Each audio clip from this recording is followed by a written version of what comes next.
एक मित्र का प्रश्न है कि मुझसे मेरे अपने छोटी-छोटी सी बात पर नाराज़ हो जाते हैं, मुझसे संबंध तोड़ लेते हैं। ऐसा एहसास कराते हैं जैसे मैंने बहुत बड़ी गलती कर दी हो और जब मैं बहुत गहराई से देखता हूँ, तो बात कुछ होती नहीं है। ऐसे में मैं क्या करूँ?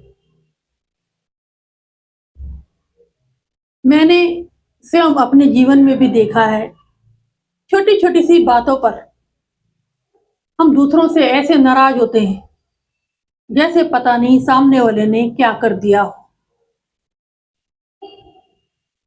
उन्हें ऐसा एहसास कराते हैं जैसे पता नहीं उनसे बुरा इस संसार में कोई है ही नहीं और खुद को वो श्रेष्ठ समझते हैं। तो कुछ नहीं, ये अपनी-अपनी समझ का नतीजा है और मैं इसे सबसे बड़ी मूर्खता कहती हूँ। हम किसी से नाराज़ होकर, किसी से खफ़ा होकर, किसी का कुछ नहीं बिगाड़ते। अपनी चेतना का हनन कर देते हैं, अपने ही मन का, अपने शरीर का एक तरह से सत्यानाश करने पर तुले हुए हैं।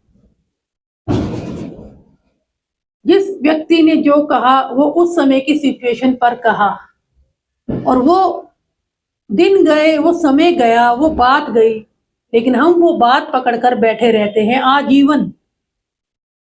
आजीवन संबंध खत्म कर देते हैं और आजीवन अपने हृदय में एक नफ़रत के बीज लेकर हम कहते हैं हम साधना कर रहे हैं। मैंने ऐसे-ऐसे लोग भी देखे हैं जो साधना कर रहे हैं, वो नाराज़ होकर बैठ जाते हैं।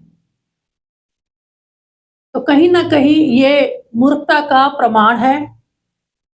बात कुछ भी नहीं है और बात बढ़ा देना मूर्खता ही तो है।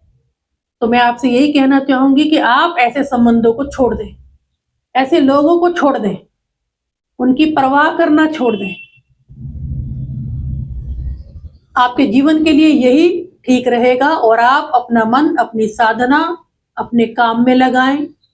उन्हें आना होगा, वो स्वयं आएँगे, नहीं आना होगा तो कोई बात नहीं, आपकी मुक्ति हुई। आप इसको ऐसा ही देखिए कि मेरी मुक्ति हुई। एक कबीर का वचन है ना, भला हुआ मेरी गगरी फूटी, मैं पनिया भरन से छूटी। तो एक साधक तो पॉजिटिव देखता है कि जो हुआ मेरे भले के लिए हुआ, मेरी मुसीबत टली और आप अपने काम और साधना में लगी। यही शुभ है, यही सत्य है, यही सुंदर है। इसी को करिए। मेरे प्रणाम।